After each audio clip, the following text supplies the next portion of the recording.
This is Mike Ryan. Let me introduce you. Mike Ryan startled me outside of Albertsons from a darkened shadow corner when he asked me for a cigarette. I had stopped to roll myself an American Spirit cigarette and hadn't noticed Mike sitting in the dark in the alcove on the sidewalk outside the Albertsons supermarket in the East Village of San Diego.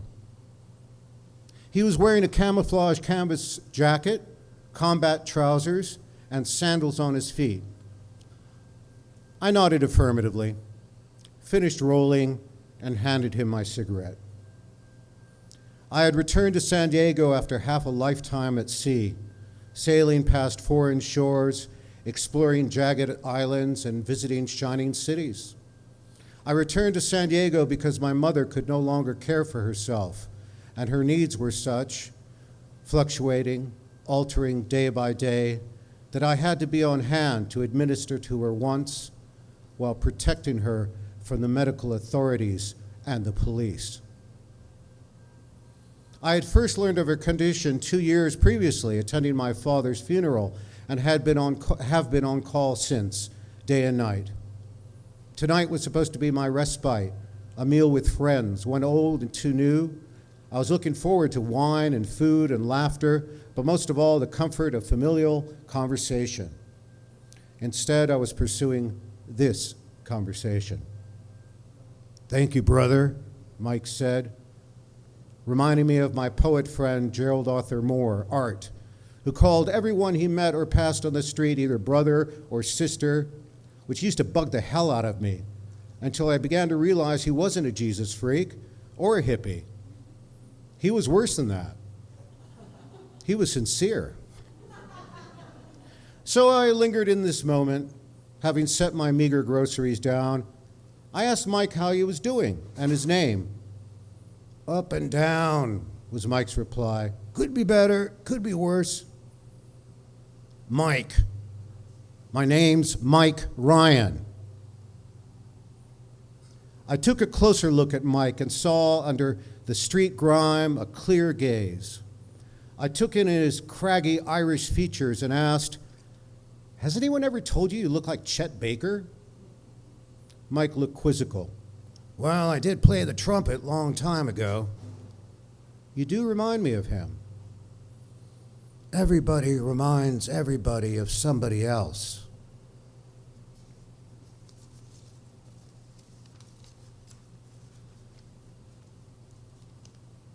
So it was this bodhisattva-like wisdom that pulled me in Mike's direction. He's 64 and served in Vietnam, having seen action as a corporal with a tank division, he told me. Mike Ryan acquired a slight stutter when he talked about his time in Vietnam, near the border with Laos, driving through and over villages, flattening them, hoping there were no families or children left inside the flattened shacks. "Action. They call it action. Now, just like it was a John Wayne movie." We were all watching. I saw Mike Ryan stand up even though he was still sitting. His clear eyes flashed anger and focus. "You know what we called it?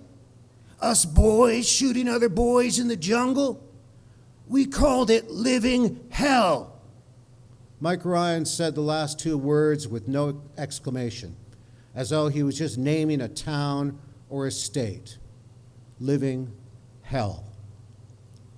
My father had been in Europe during the Great War, hating the war and the military with a passion. He told me some mornings he woke up in his foxhole and didn't know whether to point his rifle at the Germans or his own officers. He never let me be a patrol boy in grade school or a Boy Scout. "No fucking son of mine is ever going to wear a goddamn uniform." My father hated the brutality, the cruelty of the military training, but mainly he hated their senseless bureaucracy, their snafu rules, and how their system, in spite of the lip service they paid, never cared for the average GI, like Mike Ryan. I asked Mike where he was staying, and he told me under the bridge near the on-ramp to 5. heading for the north all the way to the Mexican border.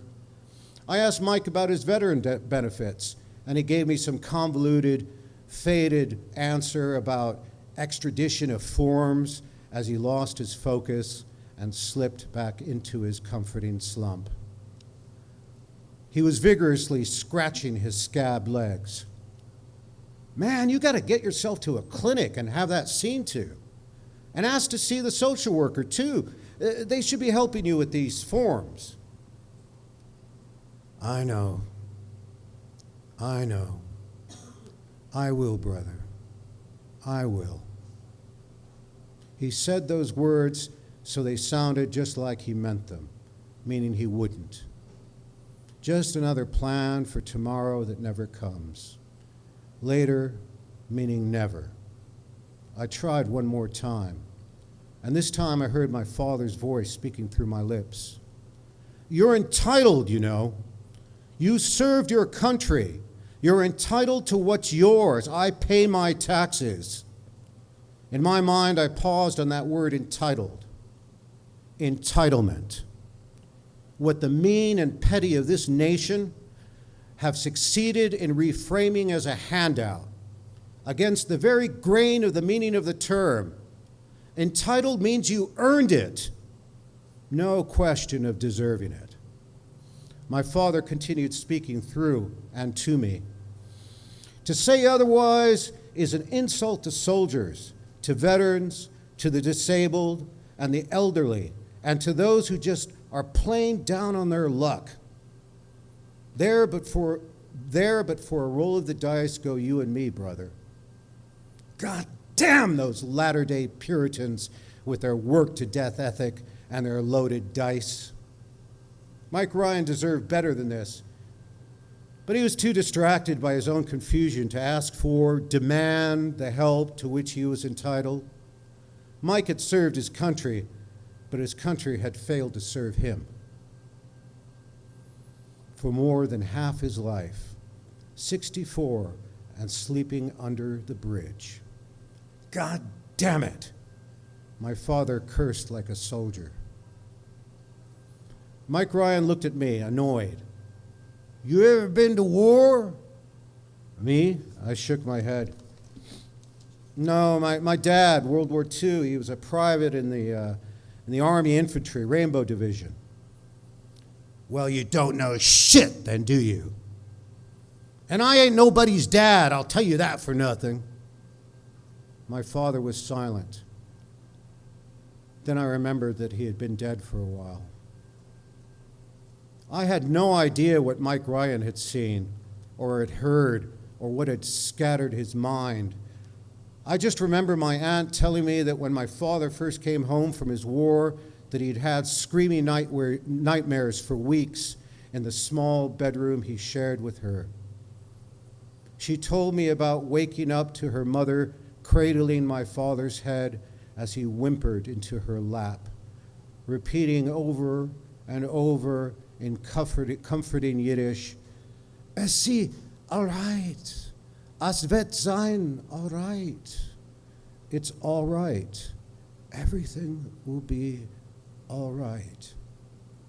Over and over and over. You and I can't save the world.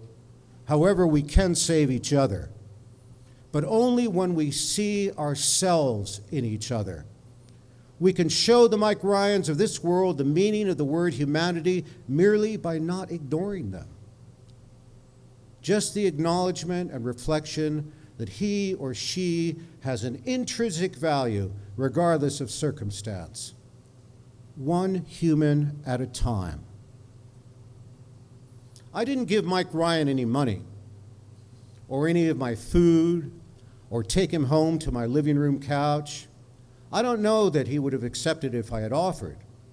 I had only given him the couple of cigarettes.